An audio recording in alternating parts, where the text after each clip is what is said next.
Hey, my friends, we will be right back to the show. But I have a question for you. Are you struggling with the impact of childhood trauma? Well, know that you're not alone. I'm here to let you know that I'm starting a brand new weekly coaching group that includes a year of life coaching, accountability, support, habit and goal setting, and more. I'm starting a waitlist for the group right now, and I'm only taking a handful of people. And I'll let you know that through this personalized coaching, we'll work together to help you understand how your childhood trauma has shaped your beliefs, behaviors, emotions, and will help you create a roadmap for healing and growth. Right now, you can schedule an absolutely free coaching session with me and get put on the wait list if you go to thinkunbroken.com. My friends, it's your time to turn your trauma into triumph, breakdowns into breakthroughs, and become the hero of your own story. And I'm here to support you in doing that. Just go to thinkunbroken.com to register for a free coaching call with me and to get put on the wait list for the brand new weekly coaching program. Hey, my friends, we will be right back to the show. But I have a question for you. Are you struggling with the impact of childhood trauma? Well, know that you're not alone. I'm here to let you know that I'm starting a brand new weekly coaching group that includes a year of life coaching, accountability, support, habit and goal setting, and more. I'm starting a waitlist for the group right now, and I'm only taking a handful of people. And I'll let you know that through this personalized coaching, we'll work together to help you understand how your childhood trauma has shaped your beliefs, behaviors, emotions, and will help you create a roadmap for healing and growth. Right now, you can schedule an absolutely free coaching session with me and get put on the wait list if you go to thinkunbroken.com. My friends, it's your time to turn your trauma into triumph, breakdowns into breakthroughs, and become the hero of your own story. And I'm here to support you in doing that. Just go to thinkunbroken.com to register for a free coaching call with me and to get put on the wait list for the brand new weekly coaching program. You're listening to the Think Unbroken podcast, and I'm your host, Michael Unbroken. I'm an author, speaker, coach, and advocate for adult survivors of childhood trauma and abuse. In this podcast, you will learn how to transform your trauma into triumph, turn breakdowns into breakthroughs, and go from victim to being the hero of your own story. You can learn more at thinkunbrokenpodcast.com, and of course, check us out on Apple Podcasts and Spotify at Think Unbroken Podcast. What's up, my healthy friends? How you doing?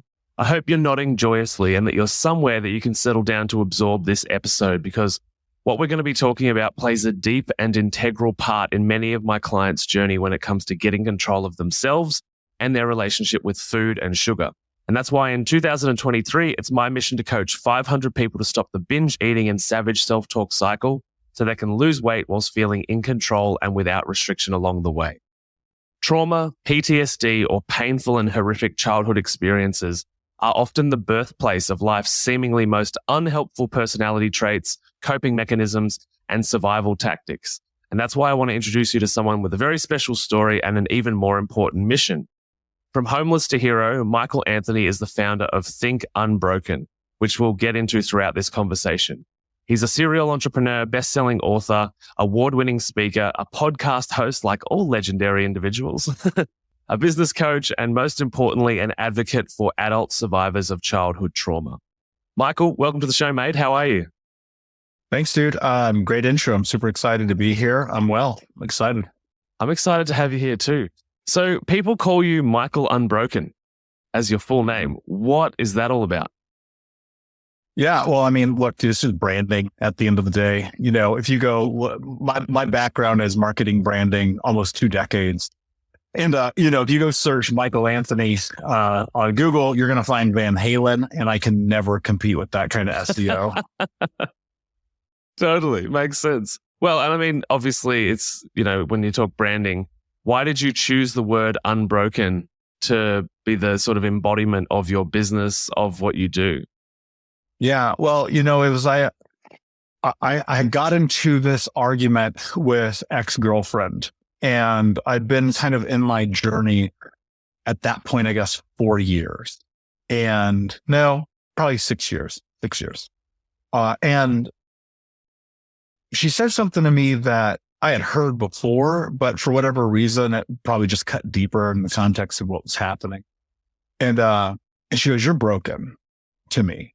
And, I'd already been in this and learning and trying to go through the process. And she had not yet started her journey. So there was a lot of symbiosis in our chaos between our backgrounds and what led to that moment. And, I'm laying in bed that night and it's like 3 a.m. and like a light bulb thing. It was like, that's not who I am. That's not what I believe. That's not what I think. And then just like literally Think Unbroken came to me, and heading into 7 years now, it's been the driving force of my life and everything that we do. Mm-hmm. Yeah, I like that idea. It makes me think of Terry Crews, where he talks about you're not broken, you're unfinished. Mm. Yeah, that dude's interesting. His background's very similar to mine in a lot of ways. I'm actually studied a bit of. I've studied the word phrase it. I've watched quite a few of his podcast recordings and seen him and what he's been able to create, knowing the background that he came from. And I don't think anybody's broken. We might be up, but like you can heal this, you can repair this, and I think like that so much of it has to do with your ability to assess where you're at in your life, use some very critical and analytical thinking, get out of your emotions, right? Now, obviously there's the element of like healing and that whole thing, which I'm sure we'll get into. But ultimately it's like, okay, cool. If you are stuck, why? Can you figure out causation and correlation? Can you figure out why you self-sabotage, binge eat, watch porn, video games, chase money, have bad relationships, unhealthy? Like there's a reason. And I think that if you can get to the reason, yeah, I don't think you're broken. Can you take us through your story? Because I know that there's a lot that went on, including your mum chopping off your own finger, which is pretty intense. So can you just give us some context for how you came to do what you do? Yeah. And look, and I'll say this, man, like, please do not compare stories to mine. My life is very different than many people's. And dude, it sounds like a movie, but it's all real. Like, I know it sounds crazy, but it's all true.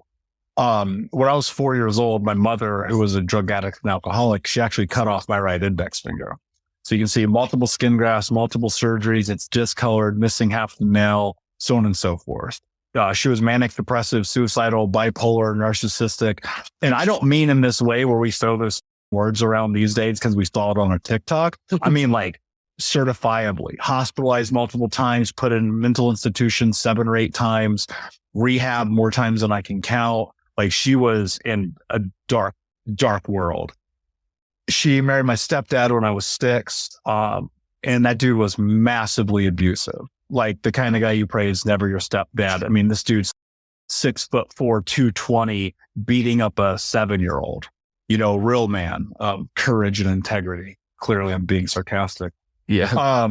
And I spent the majority of my childhood homeless and deeply in poverty. We lived with over 30 different families from the time I was 8 to 12, getting bounced around place to place to place. And my grandmother actually adopted me when I was 12. I've spent 6 weeks by myself in an abandoned house. What? And somehow my grandmother found out, came to check on me. I'd been stealing food from the Big Lots on the corner of 30th and Georgetown in Indianapolis. I was showering at school. And look, my mom just disappeared all the time. The first time I stayed home by myself, I was like 5 years old. So this was not new to me. And I was just like doing what I normally did. And, there's a bit of salvation in being adopted, obviously, and having security at a different level. But dude, I'm biracial, black and white. And my grandma's an old racist white lady from a town in Tennessee you never heard of. So it's like insert identity crisis. Yeah. And for coping, I started getting high when I was 12. Like, could you imagine a 12-year-old getting stoned every day? Yeah, that's intense. By 13, I'm getting drunk. By 15, I'm getting expelled from school for selling drugs.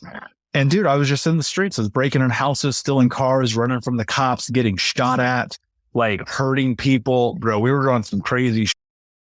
I get put into a last chance program, still don't graduate high school. And in summer school, after all my friends have graduated, summer school teacher comes up to me. He's like, dude, it's obvious you don't want to be here. We don't even really want you here. We're going to give you the diploma. Good luck. We'll let the streets sort you out. And I was like, okay, cool. Simultaneously, I got fired from a warehouse job where I was putting microchips into motherboards 12 hours a day like a freaking monkey. And I was sitting in my car and I'm like, all right, hold up. What is happening to your life? I was like, there's got to be a solution in here I'm missing.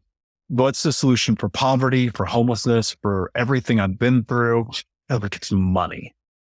Because like, what else would it be? You know? And I made a declaration to myself, but by the time I was 21, I would make $100,000 a year, legally, which is incredibly important.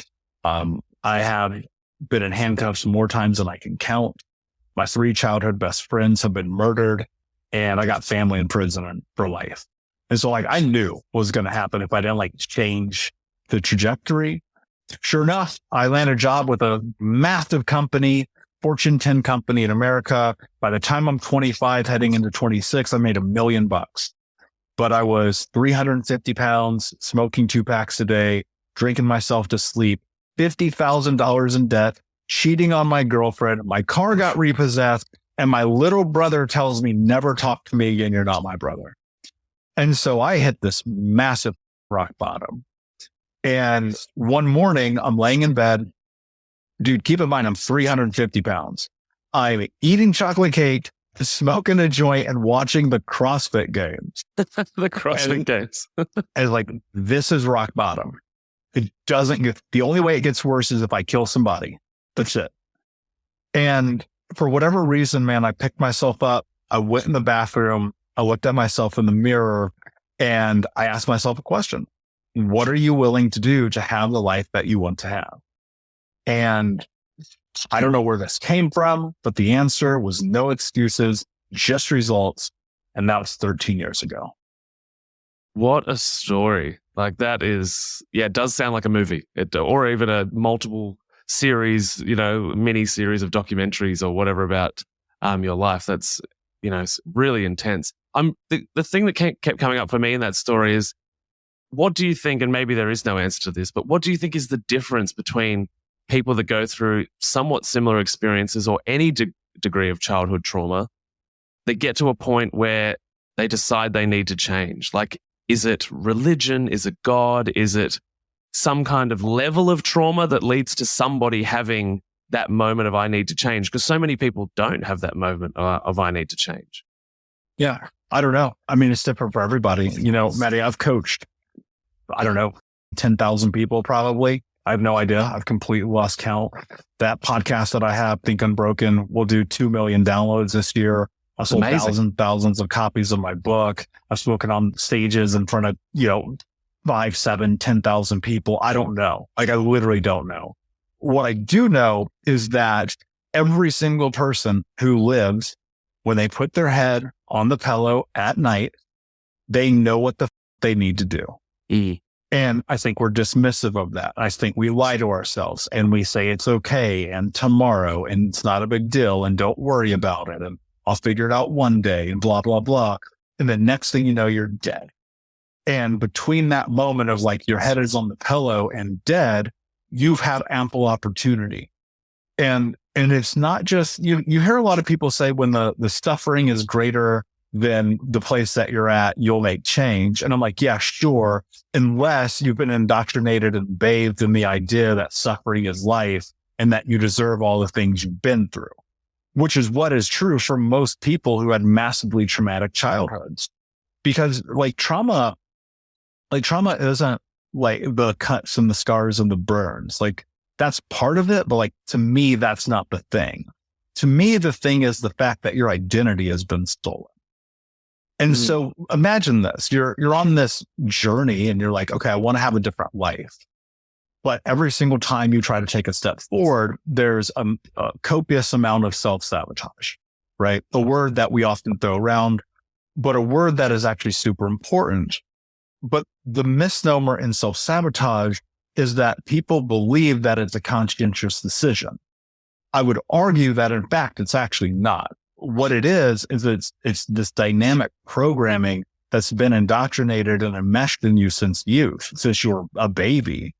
And it's, you don't matter. You're not good enough. You don't deserve it. It's for somebody else. You suck, whatever that thing might be. And so you walk down this path and this journey, and it's like, okay, cool. If that's the only thing that you've ever heard, why would you believe otherwise? And so you see these people, and I don't even necessarily mean just social media. I mean, people in your life, your community, your neighborhood, and you're like, they have a nice car and they have a healthy relationship and they're in shape, and I don't see them smoking and they don't drink. And it doesn't appear like from the outside looking in that their life is as chaotic as mine. Now, it may or may not be. I don't know. That's not the point. The point is that as you're measuring this, you're stuck in this false narrative of belief that that's not for me. What they have over there will never be for me, because all you ever heard is you don't matter, you're not important, and it's not for you.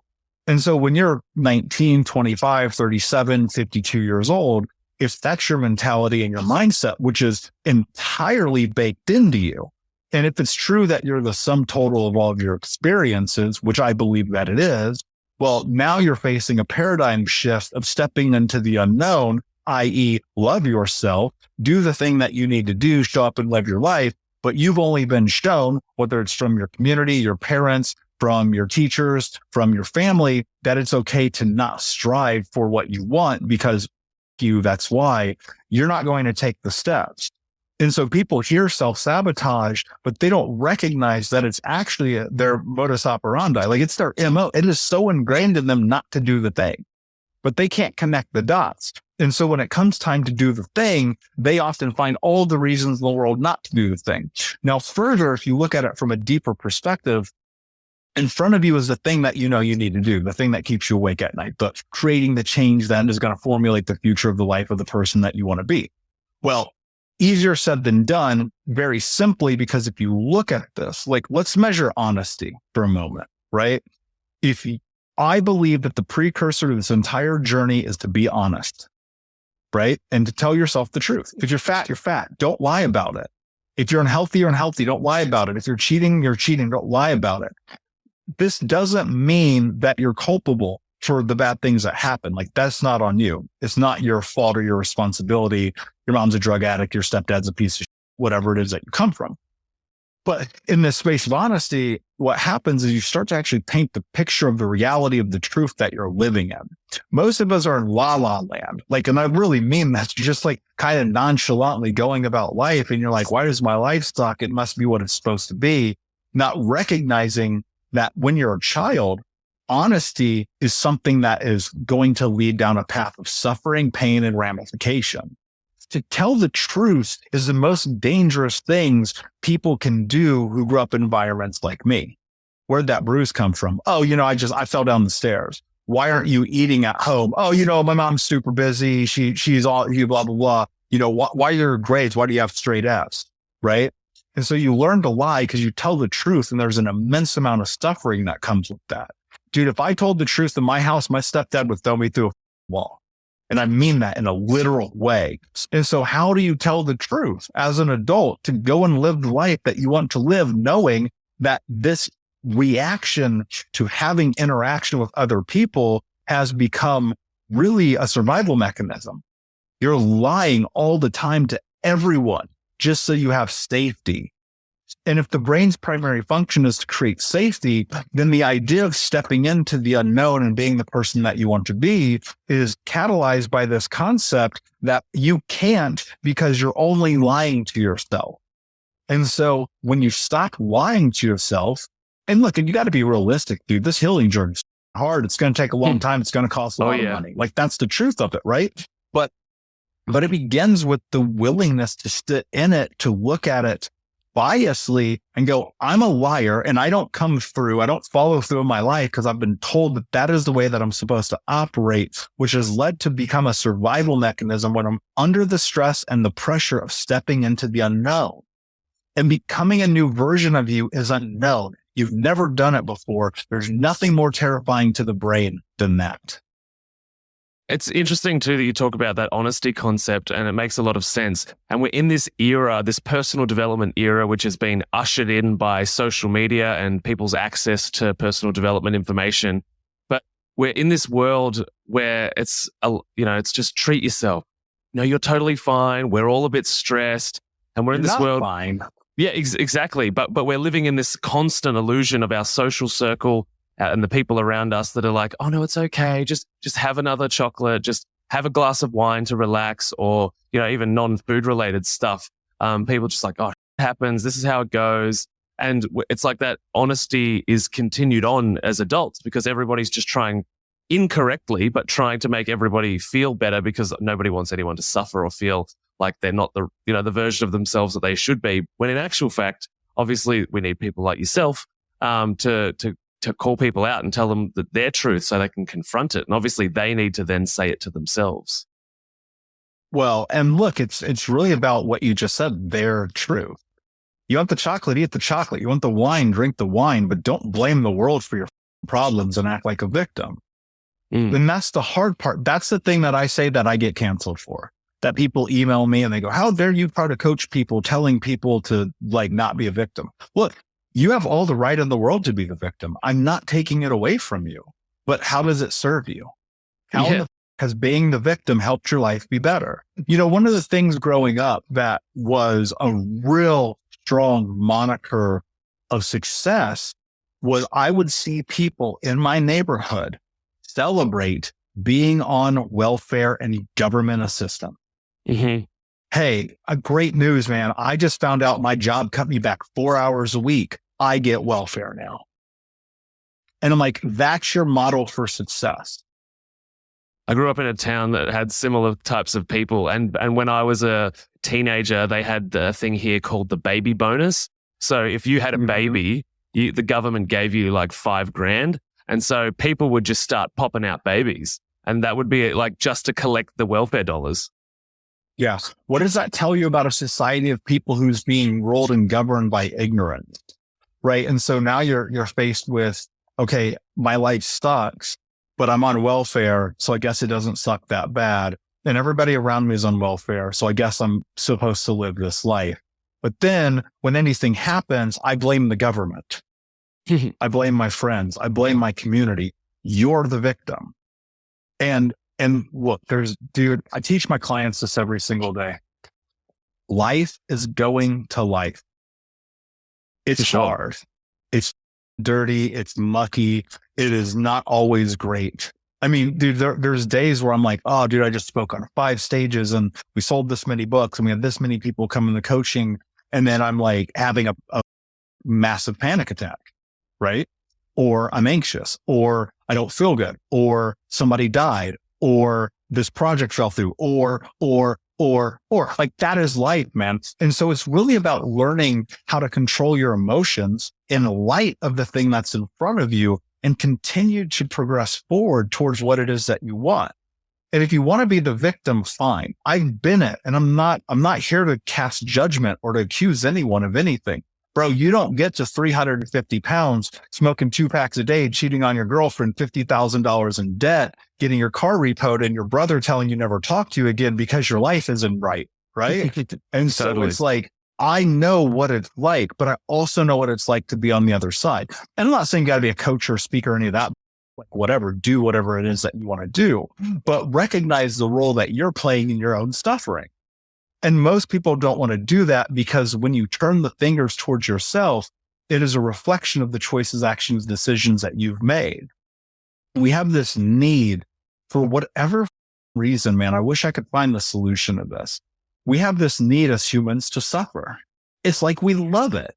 We love to be in pain. And so we eat the food that makes us sick. We date the person that makes us miserable. We have the job that's unfulfilling and unsatisfactory. We have friendship groups that don't support us and pull our dreams down. We put ourselves in these positions constantly to have less than what we are capable of having. And then we look at the world and we go, why do they get to have it and I don't? And it's like, because you're not making actions and choices that lead you down the path to have the thing that you want. And you always hear this, like, money is not going to save you. It's a great We'll be right back to the show. But before we do, I want to tell you about today's sponsor, factormeals.com, where if you go to factormeals.com/unbroken50 and use the code unbroken50, you can get 50% off your first order. That's factormeals.com/unbroken50. If you're like me and you are a person who is busy trying to create a life, heal, work on their health, wealth, and relationships, and not to mention deal with the day-to-days of normal life, you do not have time to be going to the grocery store and trying to figure out what you're going to cook every single day of the week. In fact, one time I did the math and I realized I was spending over 15 hours a week at the grocery store and cooking. When I added Factor, I got to use that time for myself, for my family, for my friends, for my community, and for my business. And so if you're in the place where you need some more support in the kitchen, head to factormeals.com/unbroken50 and use the code unbroken50 to get 50% off. Assets, you need money, go get rich if you can. It makes life a lot easier, but it's not going to bring you joy. It's not going to make you love yourself. It's not going to do anything for you other than be a resource. And so people are measuring like money as happiness, which I did too. That's how I got super successful very young. But the reality is, if you want to build self-confidence, there's three things that I teach my clients. It's actually on my wall right here because I read it every single day as we're in coaching and I'm on podcasts, stuff like that. There's three things that you got to understand. If you want to get out of victimhood and really become this hero of your own story, whatever it means for you, dude, I don't know what it is for you. It's different for all of us. You got to show up. That's number one. Show up for your life, man. Get off the video games, get off the porn, get off the fast food. Just start somewhere. Take an action today. Be honest with yourself. That's number two. We talked about this briefly, but really it's like an incredible precursor to all this success. And then number three is execute. Most people, dude, it is fascinating to me how many people will sit down and create all of the things that they want to do on paper. They'll think about it. They'll write it down. They'll talk to their friends, and then they do nothing. When you start doing something, you close the gap of who you are to who you want to become. In that process of suffering, which actually means to be in discomfort, through that process of suffering, you grow. And in that growth, you build self-confidence. And in that self-confidence, you close the gap to become the person you're capable of being. And so you can play the victim, or you can walk the path of life and play the game and ultimately have what you want. It's funny that you mentioned that people write stuff down and then do nothing. And you've probably had this experience too. I know that all of the colleagues in the space that I work in have, but I've had people that have purchased programs and gone through the whole sales process of signing up and then never attend a single call. I email them, I ring them, I do all of the things to do, my part of the deal, trying to, help them as much as I can, but they've just done enough with their belief systems by purchasing the program, and then they never show up. And then you know what happens, Matty? You know what they do? They go, I tried Matty's program, it didn't work. Totally. Right? And so for those people, it's like, cool, good luck with the rest of your life, but don't complain because nobody wants to hear it because you didn't try. Yeah, absolutely. I have no empathy for that. And this is the hard thing, man. I don't have any empathy for that because it's like, on one hand, you've done everything leading up to the most important part. Yeah. You didn't see it through. You did not cross the finish line. And yet, because you didn't get the gold medal, you want to have people cry for you. Yeah. And it's like, what do you get out of that? How has that helped your life? How has that made you better? How has that made you healthier? How has that fixed your relationships, fixed your money, fixed your health, fixed your wealth, fixed your legacy? It hasn't. And yet at the end of the day, you're going to be like, well, I tried. And that Matty guy, he's great, but he wasn't for me. I'm like, no, you're not for you because you're not willing to show up. And that makes you a coward. And that is hard because when you say that to people, it feels like a smack in the face. But we have to be better at being honest with people. Stop lying to each other. Stop being like, oh, you gave it a good try. Maybe you'll fuck. No, you didn't actually try. You didn't do the thing. Dude, it is incredibly, when I watch the clients that come into both my weekly coaching programs and my one-on-one programs, I always tell them, you're committed for a year. Like, you're in. Like, I'm going to take your money every single month And whether you're there or not, I'm doing that. And I'm not refunding you because my commitment to you is that I'm going to do everything in my power for you to win. Your commitment to me is that you're going to do everything in your power for you to win. Mm-hmm. And people are like, yeah, I got this coach and he didn't help me. And I'm like, no. The job of being a coach is to win the player. Yeah. The job of the player is to win the game.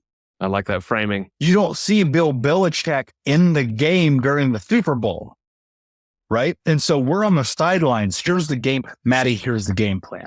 Cool. What? You're 74 pounds overweight. Okay, awesome. I've been there. I know that world. You know, what's amazing is you're actually way more committed than you believe. Look at the effort it took you to get to 74 pounds overweight. You're really good at this. Now imagine what happens if we turn you in the right direction and you commit to that. We already know you commit, but you're committed the wrong way. So let's get you committed in the right direction.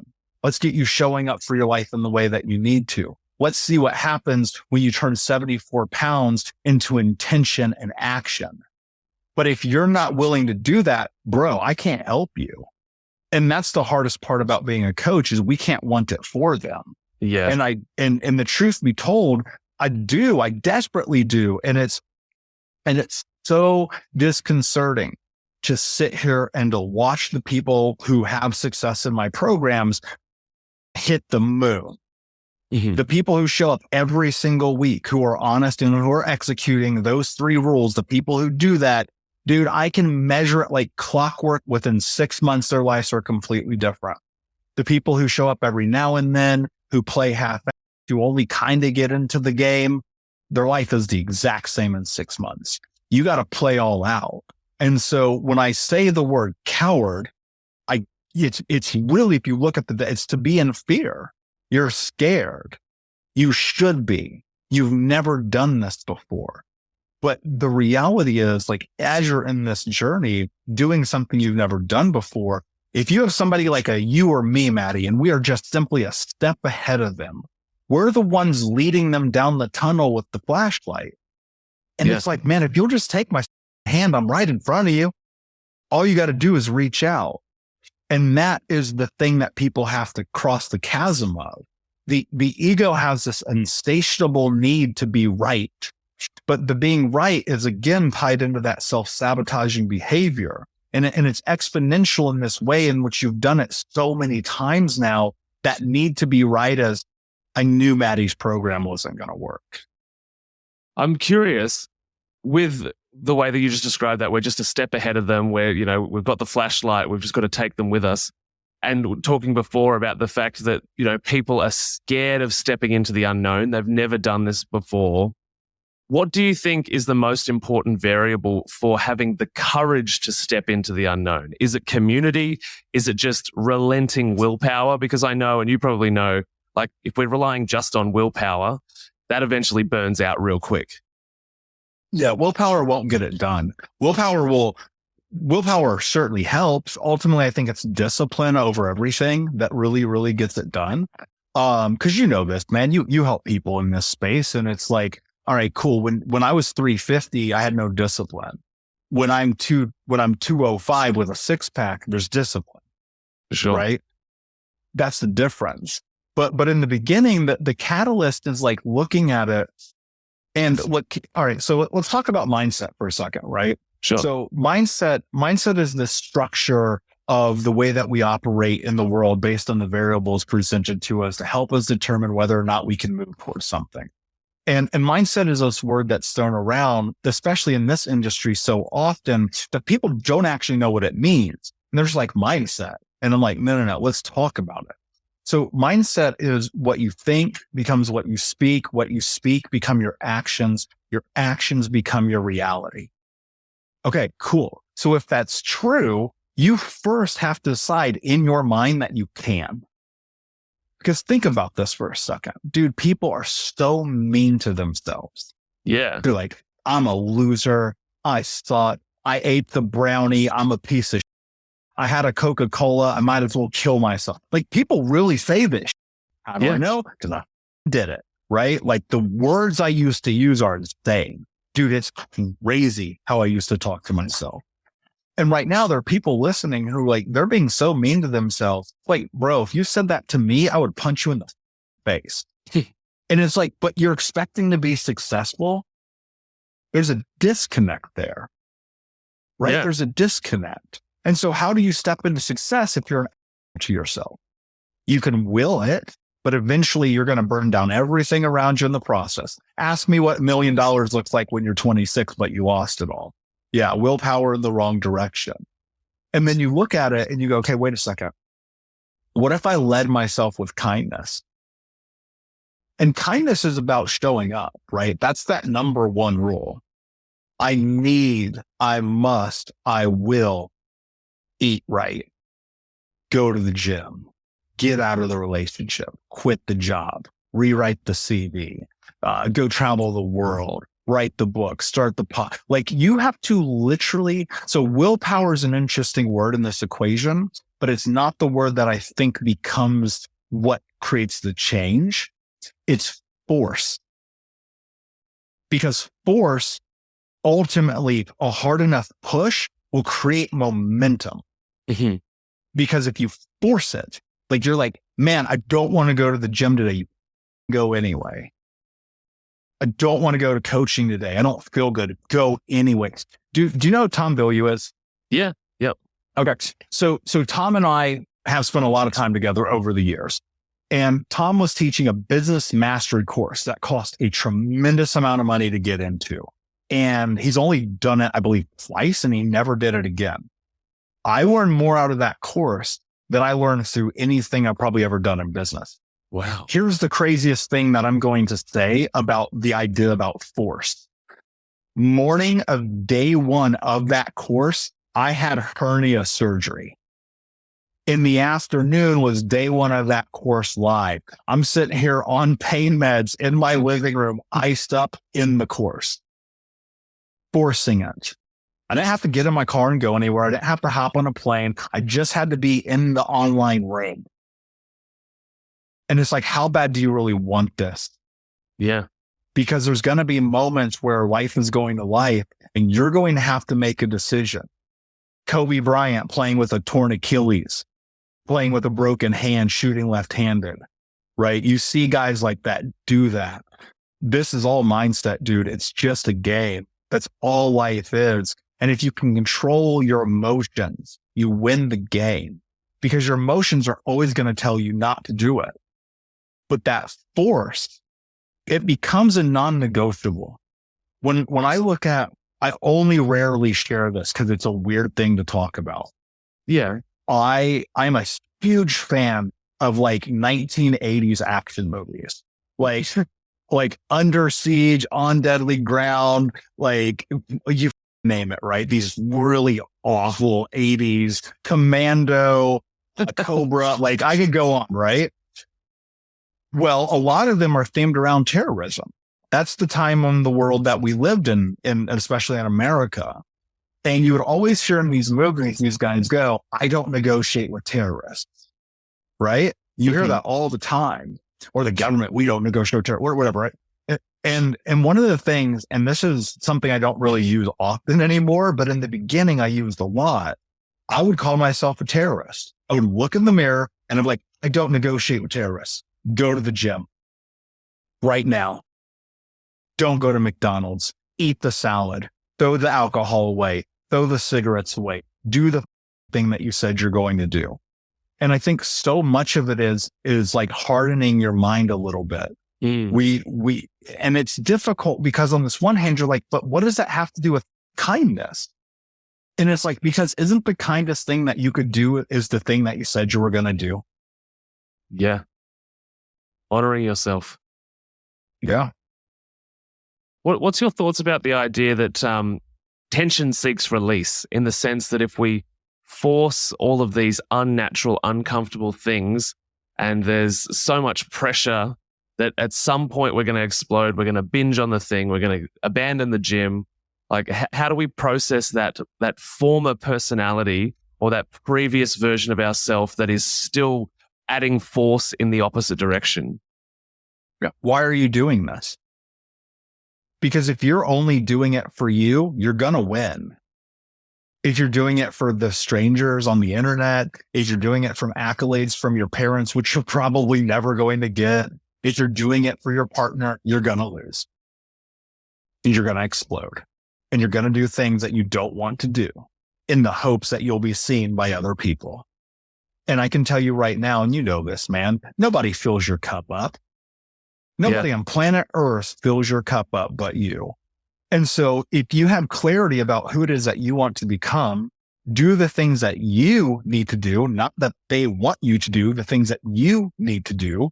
The thing that inevitably happens is you'll recognize that you're actually only doing the things that you want. And if you're only doing the things that you want, why would you explode? Yeah. It's like a simple equation. If I do what I want, I'm living life on my terms and I win. If I do what other people want me to do in the hopes of love, admiration, compassion, wealth, worth, then I'm always going to be miserable and ultimately I will explode. Yeah. It doesn't seem that complicated to me. No, it's not when we break it all down. And I think that the excuses and the narratives and the stories that we have inherited or taken along our life journey, it just becomes so embedded. And as we said at the start, the norm, that's the reality that we've shaped for ourselves. Yeah. And think about that. Whose reality is it truly? Whose life are you truly living? Are you living your parents' life, your community's life, your friend's life, your partner's life? Like, whose life are you living? Because you're scared of conflict, because you're scared of saying no, because you're scared of the idea that when you get tattooed and you have a nose ring and you say all the time that people are going to judge you. Like where do you live in this ether of reality? Because, all right, if you look at The Matrix, which is my favorite movie of all time and a highly quoted movie. Same, actually. Yeah. It's a highly quoted movie in our world. I would say Tron Legacy is a close second for me. Very similar themes, right? They're the hero's journey. Really all the best movies are, right? And if you go look at it and you pay very close attention, the thing that's happening is Neo is effectively becoming the person that he's meant to be through training, through reinforcement, and through force. In the final scene of the movie, during the train, when Neo gets killed, it is pure force that brings him back to life to go and fight Mr. Smith to ultimately win and end the film. It's force. It's not, man, I really wish I could. It's, I'm going to do it. But he was doing it on his terms. Within the rules and the confines of the Matrix, there are certain things that can be bent. And that's what I think about in terms of life. It's like, I am bending the world to me. I am not bending me to the world. You don't like me? I don't care. Like, I genuinely don't. Like, Matty, if you get off this with me, like, that guy, he sucks, I could give a less. I think you're awesome, bro. Right? But no, I appreciate that. But I also don't care. And that's not to be dismissive because it goes both ways. It's because I fill myself up. I love myself. I do the work. When I look in that mirror, I'm good. I can't let other people's opinion affect me negatively or positively. Not that I don't feel them because they're real and emotions happen, but it's like I'm taking measurement of point. How do I feel about me? Because I'm bending the world around who I am and who I want to be, not who you want me to be or expect me to be. And I think that when you can get to that place, there's actually a lot of freedom in it. You know, I remember I was in this study hall class freshman year of high school. And it's a hilarious story. There's this girl I have a crush on, and I'm like 14 or whatever. And you can't talk in study hall, right? It's a study hall. And I rarely ever went to school, but this one day I bit up the courage, Matty. I was like, I'm going to talk to this girl today. And it was like terrifying. You know how it is the first time you talk to a girl, you're like, you're like, I'm going to my pants. And then you're like, wait, she probably is fine, whatever. And I'm sitting next to her and all morning I've been thinking like, what is the question I could ask her? Like, what is that? Like, I'm going to ask her this question. She's going to turn into a rom-com and we'll be married and the whole, like, you know, cause you're a child and you don't know anything about anything. Right. And I was like, I know the question. So we're sitting next to each other in this class and I look at her, I go, hey, if you could have any superpower what would it be? Bro, that question is incredible. Like, that is probably the greatest question ever constructed. And I swear on my life, on everything I love, this girl looks at me and she goes, oh, do you always ask people whatever you're thinking? Crushed. And in that moment, I stopped giving a what people think about me. Yeah, wow. And that's a superpower. And if you can get to that place in your life, away from the judgment, the shame, the ridicule of all the people, dude, I can't remember that girl's name. I can't remember what she looks like. She could be a homeless meth addict or she could be a billionaire. I have no idea because I don't remember. But imagine there are people who carry that wisdom for life. It's like, for what purpose? How does that serve you? And so that thing where you start shaping the world around you is within the context of your mission, your vision, your values, your boundaries, who it is that you want to become, and not breaking that for anybody. I think that's fantastic, man. I think you're awesome. I think we definitely need to have a bunch more conversations because I think we could talk for ages. But for everybody that's really into what you're saying and connecting with you, where can they find you online? Yeah, dude, I'm everywhere at Michael Unbroken, all the socials. And then of course the Think Unbroken podcast. And that's Think Unbroken podcast, Apple Podcast, iTunes, blah, blah, blah. You know where you listen to podcasts. Yeah, fantastic. And for anybody listening, if you've enjoyed this episode, feel free to take a screenshot or share this episode with a friend or family member that you think needs to hear this stuff, because these conversations can be difficult. So just use this podcast to bring that conversation up. And all the links, all Michael's links will be down in the show notes below. So head down there, click the link. And to finish us off today, Michael, what is one piece of health information that you wish more people knew about? Yeah. You know, it's funny because we didn't even talk about my physical health journey, right? From 350 pounds to 200 and what that process and what that journey has been like and the food changes and all that. So I'd love to pop back and do it again.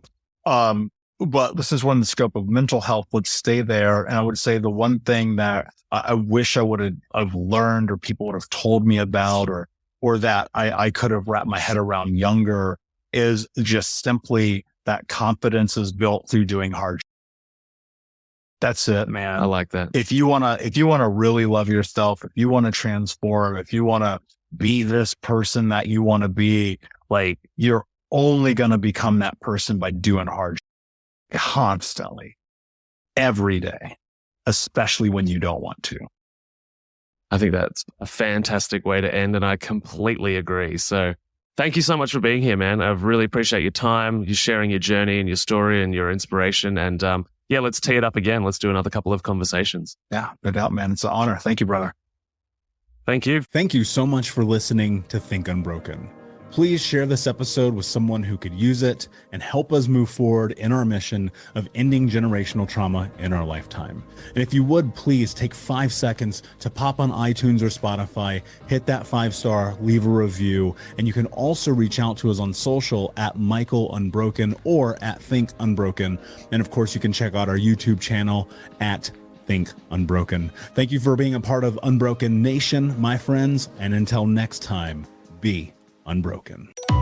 Today, I want to talk about the hellscape that is technical diagramming, right? Everybody's nodding their heads right now. And there is a potential solution that I want to share. There was one name that several people brought up. I did some digging, and it's kind of nuts how much this program Miro has for developers. I have to share this. It could potentially be a game changer for you. So my favorite part about Miro is that half the work is already done. Like right now, typically we spend hours starting diagrams from scratch, right? Gathering information, you get buy-in from every team.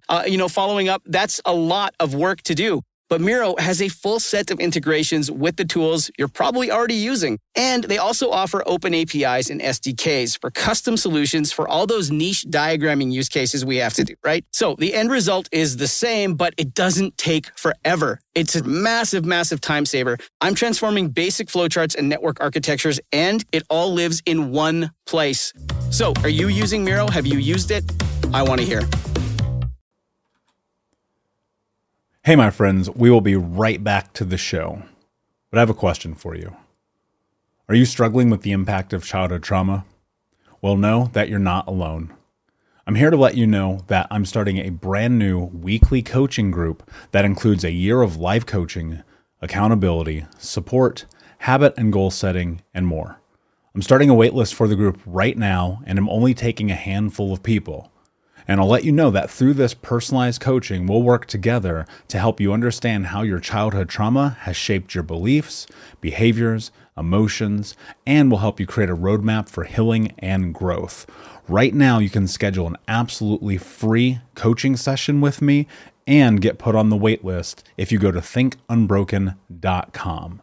My friends, it's your time to turn your trauma into triumph, breakdowns into breakthroughs, and become the hero of your own story. And I'm here to support you in doing that. Just go to thinkunbroken.com to register for a free coaching call with me and to get put on the wait list for the brand new weekly coaching program.